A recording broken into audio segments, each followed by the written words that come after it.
मुलांना रोज डब्यामध्ये कोणती भाजी द्यायची ही तर आपल्यापुढे प्रश्न असतोच।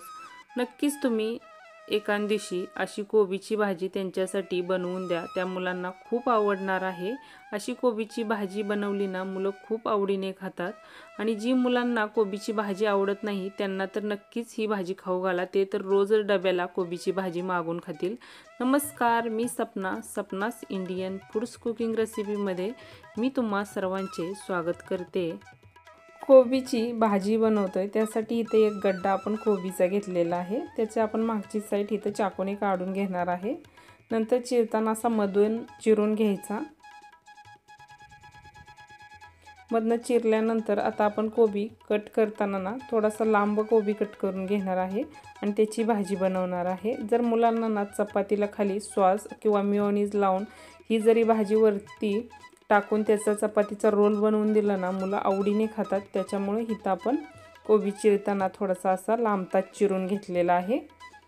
असा बघा लांबताच चिरलाय। आता आपण तो दोन स्वच्छ पाण्याने ना धुवून घेणार आहे आणि नंतर मग आता आपण भाजी बनवायला घेऊया। कोबीमध्ये घालण्यासाठी इथं आपण 3 मिरच्या घेतलेल्या आहेत, एक आल्याचा तुकडा घेतलेला आहे, थोडी कोथिंबीर आणि थोडं लसूण घेतलेलं आहे। मिरची चिरताना अशी लांबती चिरून घ्यायची, जर मुलांना काढून टाकायची असेल तर ते काढून टाकू शकतात, त्यामुळे आपण इथं मिरची लांबती चिरून घेतलेली आहे। लसूण पण आपण कट करून घेतलेला आहे, आलं सुद्धा कट करून घेत आहे। आलं कट करताना पण असं लांबतं कट करून घ्यायचं, म्हणजे दाताखाली आलं ना चपातीमध्ये भाजीमध्ये की ते खायला खूप छान लागतं, त्यामुळे असं मी लांबतं कट करून घेतलेलं आहे। थोडीशी इथं आपण कोथिंबीर पण बारीक करून घेतलेली आहे आणि भाजीमध्ये घालण्यासाठी एक बटाटा घेतलेला आहे, तो पूर्णपणे सालून घेतलेला आहे आणि आता इथं आपण कट करून घेतलेला आहे त्याला। गॅसवरती कढई ठेवून त्यामध्ये आपण 2 चमचे एवढं तेल घालून घेणार आहे। तेल थोडंसं कडकडीत आपण गरम करून घेणार आहे। नंतर मग त्यामध्ये लसूण, आलं, मोहरी आणि जिरे घालून घेणार आहे। नंतर आपण ज्या मिरच्या मोठ्या कट करून घेतल्या होत्या ना त्याही घालून घेणार आहे। ते थोडंसं तेलामध्ये ब्राऊन कलर येईपर्यंत आपण परतून घेणार आहे। नंतर मग त्यामध्ये थोडासा हिंग, हळद घालून थोडंसं आता आपण ते तेलामध्ये परतून घेतोय आणि इथं आपण चिरून घेतलेला बटाटा आणि वाटाणा घालून घ्यायचा आणि तेलामध्ये चांगला परतून घ्यायचा। तेलामध्ये बटाटा आणि चांगला वाटाणा परतून घेतला ना लगेच शिजतो, त्यामुळे आपण इथं 1-2 मिनिट ना तेलामध्ये परतून घेऊया। नंतर मग चवीनुसार आता आपण मीठ घालून घेणार आहे। मीठ घातल्यानंतर पण आपण थोडंसं ते परतवून घेणार आहे आणि नंतरच मग आता आपण त्यामध्ये कोबी घालून घेऊया।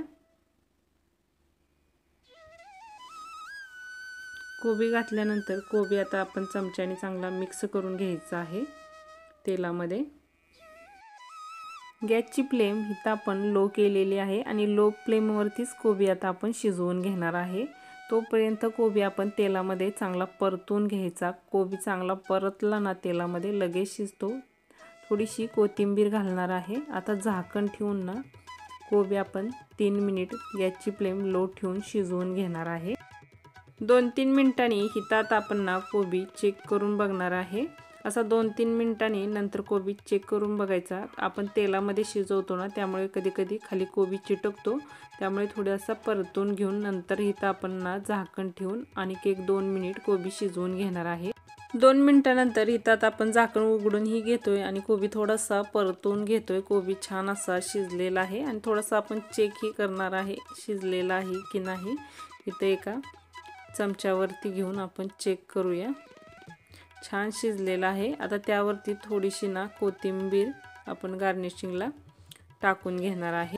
मुलांना जर तुम्ही डब्याला ना चपातीला खाली सॉस किंवा मेयोनीज लावून वरती ही भाजी घालून त्याचा रोल जरी बनवून दिला ना चपातीचा, तर मुलं खूप आवडीने खातात। नक्कीच एकदा मुलांसाठी ही भाजी बनवून त्यांना डब्याला द्या। जर हा व्हिडिओ आवडला तर व्हिडिओला लाईक करा, शेअर करा, चॅनलला सबस्क्राईब करा, कमेंट करा। भेटूया अशाच नवीन एका छानशा रेसिपीमध्ये। धन्यवाद।